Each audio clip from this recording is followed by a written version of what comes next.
Assalamualaikum warahmatullahi wabarakatuh. Om Swastiastu. Salam sejahtera untuk kita semua.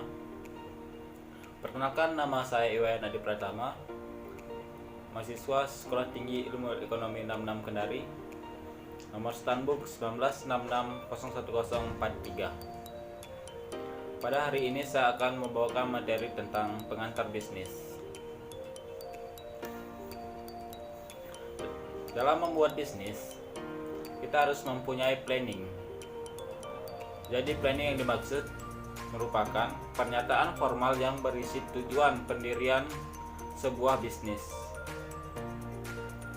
Alasan mengapa pendiri tersebut yakin tujuan tersebut bisa dicapai, dan juga strategi tujuan rencana apa yang akan dijalankan guna mencapai tujuan tersebut. Manfaat rencana bisnis. Yang pertama, untuk mengawali sebuah bisnis atau usaha. Yang kedua, memprediksi masa depan sebuah perusahaan. Yang ketiga, menaikkan level bisnis. Dan yang keempat, untuk mencari sumber dana dan membuat bisnis lebih terarah. Dalam membuat bisnis, ada 5 peran penting dalam perusahaan. Yang pertama yaitu owner. Yang kedua, employer. Yang ketiga, creditor. Yang keempat, customer. Dan yang terakhir, yang kelima, supplier. Ada langkah-langkah membuat perencanaan bisnis. Yang pertama, mengenal bisnis yang dijalankan. Yang kedua, membuat visi dan misi perusahaan. Yang ketiga, membuat rencana bisnis secara sistematis. Poin penting dalam menyusun perencanaan bisnis. Yang pertama, target. Yang kedua, deskripsi. Yang ketiga, marketing. Dan yang keempat, finansial. Yang terakhir, operasional. Etika bisnis dan tanggung jawab sosial perusahaan. Etika bisnis merupakan panduan atau tuntunan bagaimana sebuah perusahaan seharusnya menjalankan kegiatan usahanya.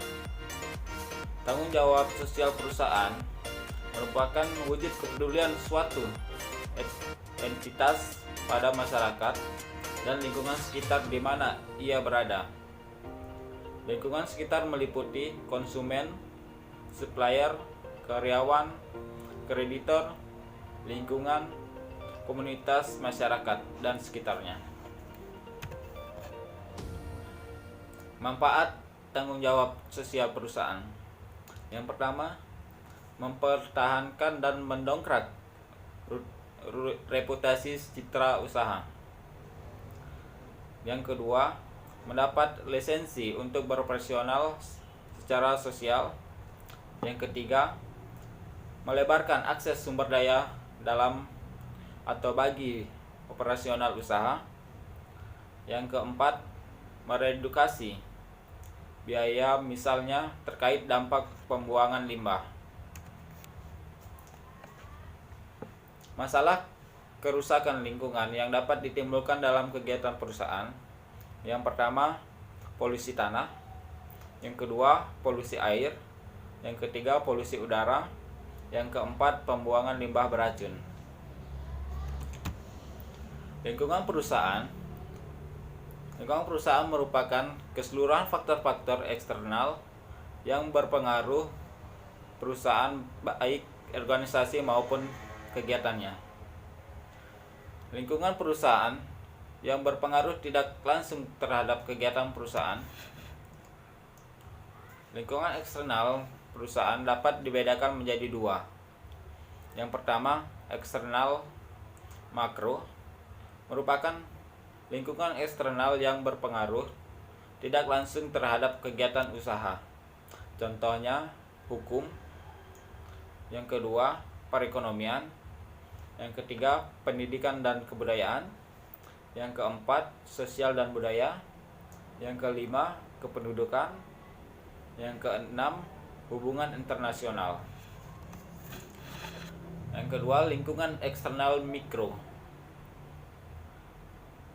Merupakan lingkungan eksternal yang berpengaruh tidak langsung terhadap kegiatan usaha. Contohnya, yang pertama itu pemasok atau supplier yang menunjang kelangsungan operasional perusahaan. Yang kedua, distributor atau pengecer yang berperan dalam pendistribusian hasil-hasil produksi ke konsumen. Yang ketiga, teknologi yang berkaitan dengan perkembangan proses kerja, peralatan, metode, dan lain-lain.